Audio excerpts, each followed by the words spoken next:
बाजार थे, अरबों के सकाफती और तिजारती मेले थे जो मुख्तलिफ औकात पर लगते थे। पूरा अरब वहां आता था, ताजिर भी आते थे और वहां पे अरबों की सकाफत का इजहार होता था। जैसे शायर आते थे, उनके बाकायदा मुशायरे होते थे। जैसे आजकल भी मेले होते हैं तो वहाँ सिर्फ तिजारती नुक्ते नज़र को पेश नज़र नहीं रखा जाता, बल्कि और भी मकासद होते हैं।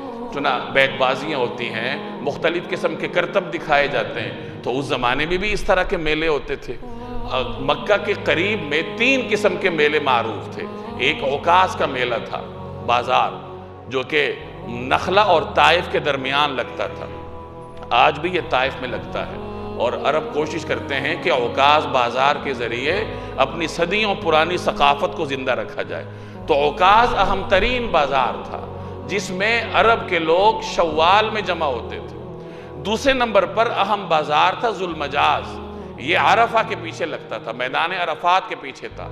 और तीसरे नंबर पर एक अहम बाज़ार था मजिन्ना नाम का, ये एक मेला था जो कि मर्रुज़ ज़हरान के मकाम पर लगता था। ये भी मक्का के करीब लगा करता था। चुनाचे अरब जब हज के लिए आते थे तो शव्वाल का महीना औकास में गुजारते थे, उस मेले में रहा करते थे, और 20 दिन ज़ीक़ात के ये मजिन्ना में गुजारते थे।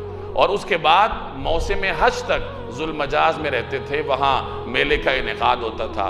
उसके बाद हज का सीज़न शुरू होता था तो मिना में चले जाते थे। तो ये अरबों के 3 मारूफ बाज़ार थे और नबी करीम सल्लल्लाहु अलैहि वसल्लम से इन तीनों बाज़ारों में जा जाकर अल्लाह का पैगाम सुनाना साबित है। चुनाचे एक सहाबी हज़रत रबिया रज़ी अल्लाह ताला अन्हु फरमाते हैं कि मैंने ज़माने जाहिलियत में, यानी जब अभी वो मुसलमान नहीं हुए थे, तो मैंने उस ज़माने में अपनी आंखों से देखा कि नबी करीम सल्लल्लाहु अलैहि वसल्लम जुल्मजाज बाज़ार में तशरीफ़ फरमा थे।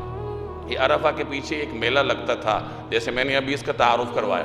तो जुल्मजाज बाज़ार में आप सल्लल्लाहु अलैहि वसल्लम तशरीफ़ फरमा थे और आपकी ज़ुबान अत्थर से एक ही जुमला निकल रहा था, क़ूलू ला इलाहा इल्लल्लाह तुफ़्लिहू अय्युहन्नास, क़ूलू ला इलाहा इल्लल्लाह तुफ़्लिहू, कि लोगो कह दो कि अल्लाह एक है, फलाह पा जाओगे।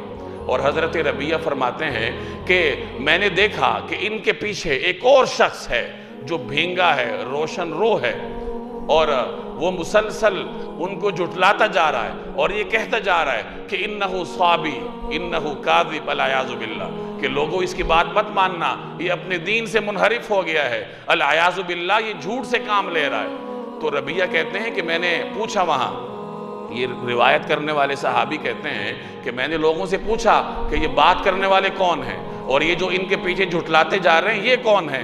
तो मुझे कहा गया कि ये मोहम्मद इब्न अब्दुल्ला है जो कि अपने आप को बतौर नबी के मुतारफ़ करवा रहे हैं, और ये जो इनको झुटला रहे हैं ये इनका चचा अबू लहब है। तो अबू लहब का यही काम होता था कि वो रसूलुल्लाह सल्लल्लाहु अलैहि वसल्लम के पीछे पीछे जाता था, आप अल्लाह का पैगाम सुनाते थे और वो झुटलाता हुआ जाता था। इसी तरीके से एक और सहाबी अशअस बिन सुलैम कहते हैं कि मैंने जनाब रसूलुल्लाह सल्लल्लाहु अलैहि वसल्लम को औकास के बाज़ार में देखा कि आप सल्लल्लाहु अलैहि वसल्लम औकास के बाज़ार में थे और लोगों को यही कहते जा रहे थे, अय्युहन्नास क़ूलू ला इलाहा इल्लल्लाह तुफ़्लिहू, ए लोगों कह दो कि अल्लाह एक है, फलाह पा जाओगे। और वो कहते हैं कि मैंने वहाँ देखा कि एक शख्स आपके पीछे है जो लोगों को कहता जा रहा है कि लोगों इसकी बात मत मानना। तो मुझे पता चला कि ये बात करने वाले मोहम्मद बिन अब्दुल्ला हैं और ये जो इनको जुटला रहा है वो अबू जहल है। अबू जहल और अबू लहब ये इस्लाम के वो 2 दुश्मन थे जो खुद भी दीन से दूर थे और दूसरे को भी दीन में आना गवारा नहीं करते थे। इसी तरीके से